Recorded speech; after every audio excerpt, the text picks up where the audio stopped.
Olá, povo de Deus, continuando o nosso tema sobre Sagradas Escrituras.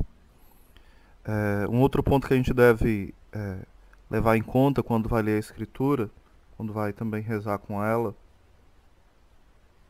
claro que quando vai levar em conta mais a parte oracional, o critério melhor é a Lexio Divina, que são os 4 passos, né? A leitura orante, que tem 4 passos. Você lê a palavra, quantas vezes for preciso, aquele capítulo e versículos. 3, 4, 5, de forma compassada, devagar, tenta compreender o texto. Compreender não o que Deus fala para ti ainda, somente o texto. Tenta memorizar alguma coisa. Depois tem o segundo passo, onde você passa da leitura para a meditação. Não é somente o que o texto diz, mas é o que Deus me fala através desse texto. Então eu mergulho. Claro que é o Espírito Santo que vai me levando a mergulhar nesse texto. Mais do que um texto é palavra de Deus, não é um texto qualquer. Então eu entro nele, por exemplo, se for o Evangelho de João 8, da mulher adúltera, eu vou me colocar como aquela mulher adúltera, como o homem adúltero. Eu vou me colocar como um daqueles que estavam acusando. Eu vou me colocar como Cristo, não querendo ser arrogante, né? Ou como Cristo que perdoaria aquela pessoa. Ou vou me colocar nas 3 posturas, né? Uma, depois outra, depois outra. Eu sou o fariseu nessa história. Eu sou essa pecadora caída. Eu sou a presença de Cristo que muitas vezes acolheu porque Ele me deu a graça de acolher. E eu vou usar a imaginação. A imaginação ela vai sendo também um instrumento para mergulhar naquilo que Deus está me falando.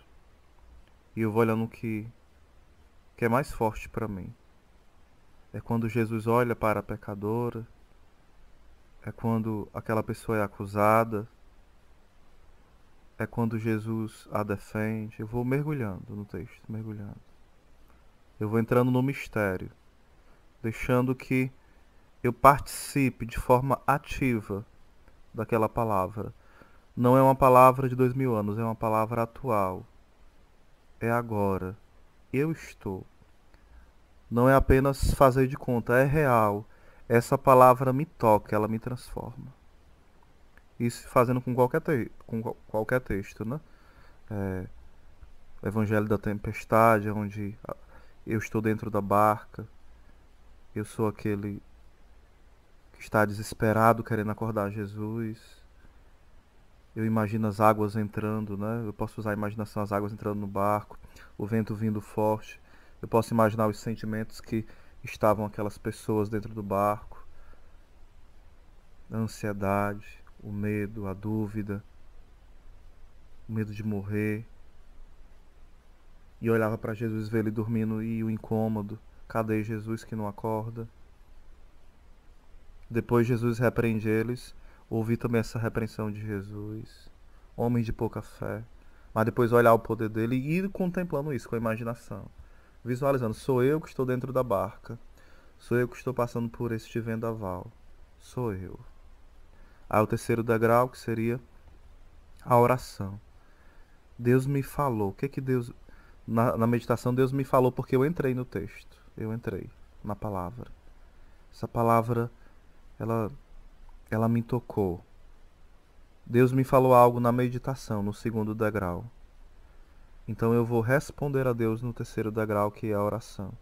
Eu vou orar em línguas, eu vou cantar, eu vou chorar, eu vou dançar diante de Deus dependendo do lugar, eu vou pedir perdão, eu vou louvar, eu vou somente silenciar, eu vou cantar uma música inspirada que Deus me deu, uma música que eu já conheço ou que eu não conheço. Eu vou orar em línguas e cantar em línguas. Eu vou reclamar, eu vou perguntar algo a Deus. Eu vou rezar, eu vou estar livre diante de Deus. Deus vai me mover a dar uma resposta a Ele.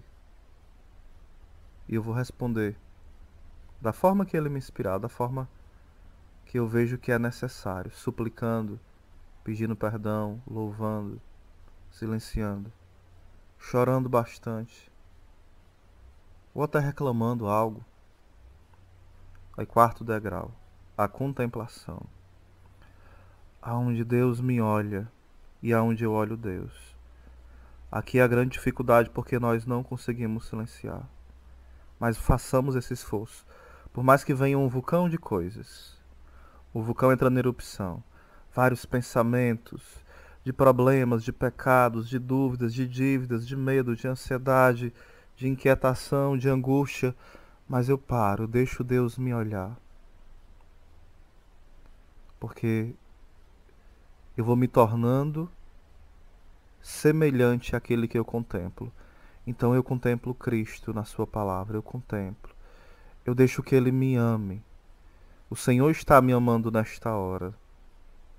E eu devolvo esse amor. Como fala Santo Agostinho e Santa Faustina para nós. O primeiro te amo foi o Senhor que deu, então eu devolvo. Como fala São João Evangelista, não foste vós que me escolheste, mas eu vos escolhi.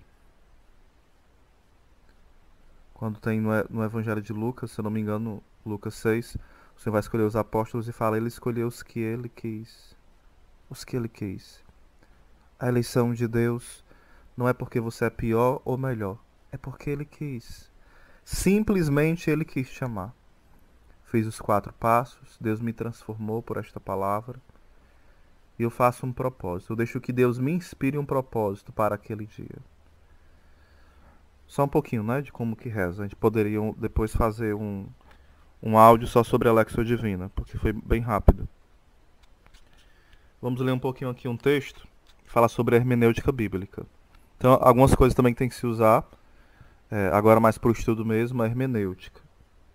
A hermenêutica, a exegese, no caso, a geografia bíblica, são ferramentas para mergulhar no texto. A teologia, né, no sentido amplo da palavra. Mas vamos a alguns quesitos, né, para ler um texto. Pode-se dizer que o princípio teórico orientador da exegese medieval se originou da distinção feita por João Cassiano, por volta do ano 435, entre 4 sentidos da Escritura. Primeiro sentido, quando você vai ler a Escritura, o histórico ou literal. Tudo para você entender a Escritura, quando você vai fazer um estudo, ele parte do sentido literal. O exemplo que eu te dei de João 8. Lá, de fato, tinha uma mulher. Tinha pedras, tinha um local geográfico, tinha várias pessoas idosas, tinha uma lei que aquela mulher e o povo estava submetido, e a lei era apedrejar se pegasse em flagrante. Tinha Jesus e a postura dele. Tem todo um contexto. E eu vou olhar o literal, cada coisa. Como eram as leis daquela época. Como era o convívio social. Como era o espírito religioso da época, entre aspas, né? Quais eram os costumes, como era a cultura, a geografia do local. Quais eram as pessoas que estavam.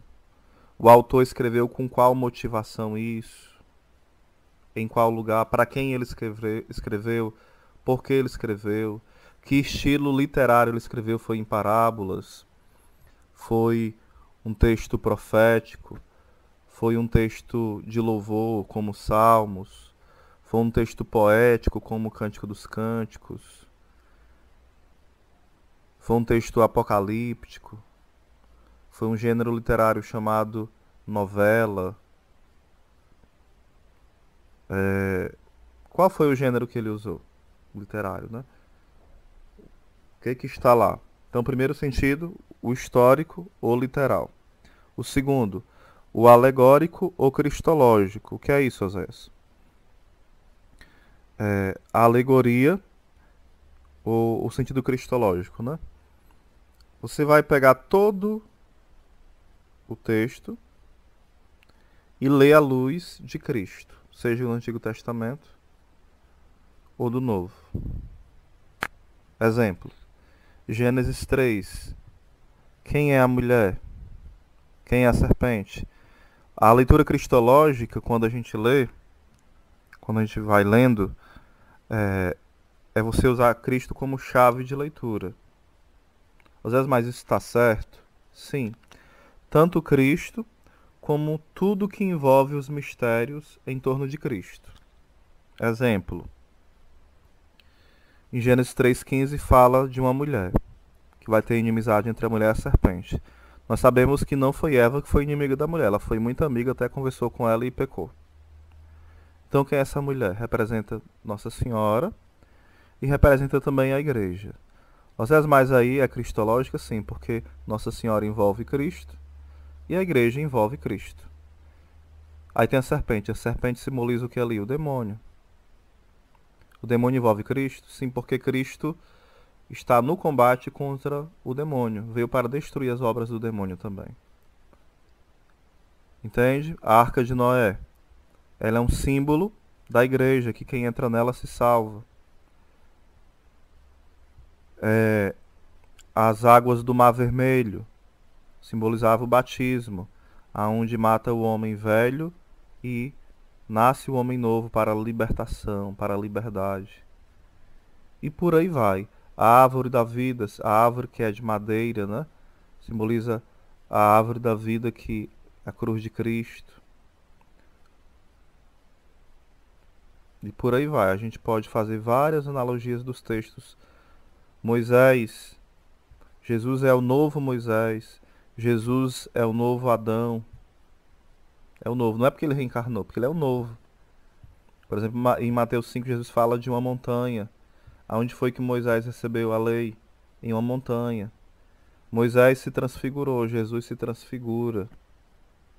E por aí vai, né? Os salmos davídicos, né? O próprio Jesus, quando ele vai com os discípulos de Emaús, ele vai explicando as escrituras para os discípulos de Emaús de forma cristológica. Ele vai explicando aonde nos salmos, no livro do Pentateuco, né? Na Torá, e nos profetas falavam dele. Jesus foi fazendo uma explicação cristológica. São Pedro, quando vai fazer a primeira pregação em Atos, ele vai lembrar um salmo que fala que o salmista não ficaria preso no sepulcro. Aí São Pedro fala, né? O salmista não estava falando de Davi, porque Davi nós sabemos onde está o seu sepulcro. Esse salmista estava falando do Messias, do Cristo que ressuscitou. Pedro já olha uma leitura cristológica. São Paulo vai falar que Cristo é o novo Adão, é a leitura cristológica. Também o eunuco, quando ele está na carruagem, né? Que é o servo da rainha, lendo o livro de Isaías, como a ovelha muda, como o cordeiro mudo foi levado ao matadouro. E Filipe pergunta, tu entendes o que lê? E ele fala, como eu vou entender se não tem quem me explique? De quem está falando o profeta? Dele mesmo ou de outro? E Filipe vai explicar que aquele texto está referido a Cristo. Então é o segundo ponto. A leitura alegórica ou cristológica. Mas na alegoria, você vai ligando elementos.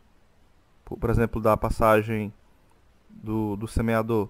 O próprio Jesus vai explicando o que é cada coisa. O que é o passarinho, o que é a semente, quem é o semeador, quem são os espinhos, né? Seria a alegoria. Então, primeiro, sentido literal ou histórico. Segundo, alegórico cristológico. Terceiro, é o tropológico ou moral, ou seja, o que esse texto me ensina moralmente para que eu viva. E tem o anagógico ou escatológico. Aquilo que é anagogia, quer dizer aquilo que aponta para a eternidade. Ou escatologia, escatom, as últimas coisas. Então, vamos entender um pouquinho. Olha uma frase bem interessante que era falada. A letra ensina o que aconteceu. É o primeiro ponto. A alegoria, o que deves crer. A moral, o que deves fazer. E a anagogia, para onde deves caminhar. Aí os 4 sentidos, aí para você entender aqui, os 4 sentidos usados em um texto. Os 4 sentidos do termo Jerusalém. Um exemplo dado por Cassiano ilustra a teoria. Quando Jerusalém é mencionada na Bíblia, em seu sentido literal, ela é uma cidade judia. Sentido literal. Ela é uma cidade judia. Alegoricamente, contudo, ela se refere à Igreja de Cristo, ou seja, cristologicamente, Jerusalém simboliza o quê? A igreja de Cristo. Tropologicamente ou moralmente, Jerusalém representa a alma humana. Terceiro sentido. E anagogicamente, ou seja, os sentidos últimos, a eternidade, simboliza, no caso aqui, a Jerusalém celeste, a cidade celeste. Ou seja, uma só palavra, Jerusalém, compreendida nos 4 sentidos. Então aqui fica a dica, né? Pra gente ter essa luz. Outra coisa, é um documento muito bom que nós devemos estar bem inteirado, né? Bem aprofundado, é a Dei Verbum, que é um documento do Concílio Vaticano II sobre é uma constituição dogmática sobre a revelação divina. Então, tem vários pontos na Dei Verbum que a gente deve ler. Aliás, toda pessoa que vai ler a Bíblia, ela deve conhecer a Dei Verbum. Porque é o documento mais atual, assim, no sentido de concílio, sobre a palavra de Deus. Claro que tem outros documentos pós o concílio. Tem do Bento XVI, do Papa Emérito, a Verbo Dominis, que fala sobre a palavra de Deus. Então é riquíssimo, né? Tudo aquilo que vai sendo falado na Dei Verbum. Eu indico a você ler. Tem em PDF na internet. Você pode baixar no celular Dei Verbum e vai explicando como entender as escrituras. Para não ficar, às vezes, boiando, né? Com as testemunhas de Jeová, com as seitas. Olha aqui uma das coisas que fala, o capítulo 3, parágrafo 12, fala o seguinte: interpretação da Sagrada Escritura, na Dei Verbum. Como Deus, na Sagrada Escritura, falou por meio de homens e à maneira humana, o intérprete da Sagrada Escritura, para saber o que ele quis comunicar-nos, deve investigar com atenção o que o agiógrafo é a pessoa que escreveu o texto, né? Realmente quiseram significar e aprover a Deus manifestar por meio das palavras deles. Para descobrir a intenção dos agiógrafos, devem-se ter em conta, entre outras coisas, também os gêneros literários, que eu já falei para vocês um pouco, né? A verdade é proposta e expressa de modos diferentes, segundo se trata de textos históricos, de várias maneiras, ou de textos proféticos ou poéticos, ou ainda de outros modos de expressão. Importa, pois, que o intérprete busque o sentido que o agiógrafo pretendeu exprimir e, de fato, exprimiu em determinadas circunstâncias, segundo as condições do seu tempo e da sua cultura, usando os gêneros literários que estavam em voga na sua época, no caso. Para entender retamente o que o autor sagrado quis afirmar por escrito, deve atender-se bem que os modos peculiares de sentir, dizer ou narrar em uso nos tempos do agiógrafo, quer aqueles que na mesma época costumavam empregar-se nos intercâmbios humanos. Mas como a Sagrada Escritura deve ser lida e interpretada com a ajuda do mesmo Espírito Santo que levou a sua redação. Só um parênteses, né? Lembrando que a Escritura ela é 100% divina e 100% humana. Não é metade divina e metade humana, não. Ela é toda divina e toda humana. Então, no seu sentido profundo, teológico, espiritual, de inspiração, ela não vai ter nenhum erro teológico, nenhum erro doutrinário. Pode haver algum equívoco geográfico, algum equívoco matemático, biológico, porque a Bíblia não foi criada com essas intenções. Não pode haver uma interpretação meramente fundamentalista, né? Só fechando parênteses agora. Devemos atender com diligência não menor ao conteúdo e à unidade de toda a Escritura, tendo em conta a tradição viva de toda a Igreja e a analogia da fé. Uma coisa que deve ficar bem claro também, irmãos, é que nós não estamos lendo a Bíblia agora. A Bíblia tem sido lida esses milhares de anos, né? O Novo Testamento é 2000 anos. Então nós devemos aprender com os gigantes da fé. Aqui não é porque a igreja não quer que nós pensemos. Não pensemos. Não é que a gente está proibido de entender a Bíblia, não é isso. É entender em unidade com a igreja. Tem textos que são complicados. Os textos complicados, não é que eu vá deixar de ler, mas eu devo procurar ler e buscar o que é que os santos ensinaram, o que a igreja ensina sobre esse texto que é tão complicado, que parece contraditório. Eu tenho que saber, porque gigantes já explicaram esse texto. Doutores, homens muito santos. Então eu não vou procurar uma igreja de protestante, testemunho de Jeová, para saber um texto desse. Pessoas que nem sequer, muitas vezes, têm a boa intenção. Às vezes tem, mas às vezes não. Não sabe o grego, não sabe o hebraico, não sabe o latim, não sabe as regras, né, de estudo. E às vezes não tem uma santidade devida. E mesmo que tivesse, nós somos chamados a escutar a nossa mãe igreja. Cabe aos exegetas, em harmonia com essas regras, trabalhar por entender e expor mais profundamente o sentido da Escritura, para que, mercê deste estudo, de algum modo preparatório, amadureça o juízo da Igreja. Com efeito, tudo quanto diz a respeito à interpretação da Escritura está sujeito ao juízo último da Igreja, que tem o divino mandamento e ministério de guardar e interpretar a palavra de Deus. Ou seja, por mais que a pessoa seja um teólogo católico, um grande exegeta, ele não está acima do magistério, do que o Papa ensina, do que foi ensinado nesses 2000 anos. Se alguém resolve agora, não, Maria não é virgem, eu vou provar na Bíblia, eu sou teólogo católico. Nada disso. Eu vou provar que a Eucaristia é só um pão. Eu sou exegeta, eu tenho 20 diplomas. Nada disso. Em obediência à igreja. Lucas 10,16. Quem vos ouve, a mim ouve. Ouve a igreja, ouve a Cristo. 1 Timóteo 3,15. A igreja é a coluna e sustentáculo da verdade. Mateus 16. Vai falar que Pedro, tu és pedra, e sobre esta pedra edificarei a minha igreja. Lá no finalzinho do Apocalipse vai falar, o Espírito e a esposa dizem, vem Senhor Jesus. É a igreja que vai ter esse encontro com Jesus. Então é ela que nos conduz a esse encontro. Nós somos igreja de Cristo. E à medida que nós obedecemos o ensinamento da igreja, nós somos mais igreja. Fica por aqui um pouquinho. A gente vai continuar estudando as Sagradas Escrituras. Shalom do Pai. Deus abençoe a todos.